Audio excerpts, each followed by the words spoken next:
Just another 5-minute video. So, still looking at changing economic world and thinking about our rural population.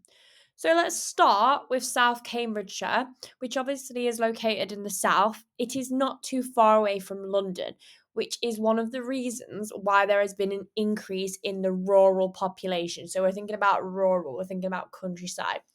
So, the southeast experiences the most pressure on rural areas, especially South Cambridgeshire. That is because people want to live in the rural area but then work in London and get a London wage, so they get more money, and it's more attractive environment. You can live in a rural area, but it does bring a range of benefits and problems, probably more problems than benefits.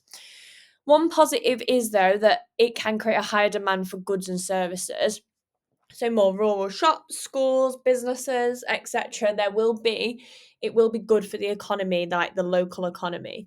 However, rural areas can lose shops as commuters buy products from supermarkets in urban areas on their way home. So they might go to Morrison's or Tesco or Marks and Spencer's on their way home, and they won't buy that local produce, which might then put a threat on farming.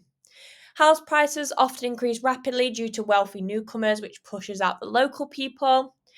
They have some of the highest petrol prices in the UK, and there is more cars on the road, which means more congestion and worse air quality. Remember, those countryside roads are not built for the amount of cars we have nowadays. If we're thinking about decline, then we've got the Outer Hebrides, which is a really small group of islands off the northwest coast of Scotland. So, since 1901, there's been a decline 50% of its population, and that is mostly young people. If we went to the Outer Hebrides right now, we would go there and we would see an aging population. They've gone to mainland Scotland in search of a job. Currently, the community on all the islands is around 27,000, and most of them live on the island of Lewis. The impacts of this, if there's not young population, there's going to be not as many children, so schools are going to close. There's an aging population, but remember, these old people require lots of social care, which are going to therefore have more social and economic impacts. Fishing and farming, which used to be the main industry, is now declining due to the aging population because there's no young people to work for them.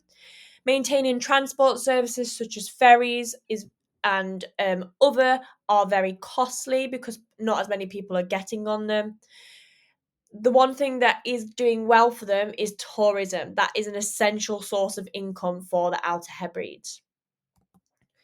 The last time this came up was in 2021, and it was quite a lengthy question, and you have practiced this in a mock exam.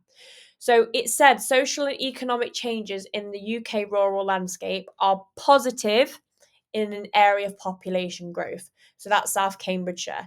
If we go back and we look at those impacts, not many of them are positive. So I've put here only positive is good for business, mostly negative, e.g., traffic. And then if we look negative in area of population decline, so that's the Outer Hebrides, they are actually mostly negative because of that aging population. Then it's asking, do you agree? So you need to make a judgment. So if I was doing this exam question, I'd say I disagree that they are positive in an area of population growth because these are my argument points like traffic and petrol prices. But I do agree that they are negative in population decline. And because it's 9 markers, you need your intro, you need your agree, you disagree, and then your conclusion, making sure you are using peeled paragraphs and you are referring to specific information.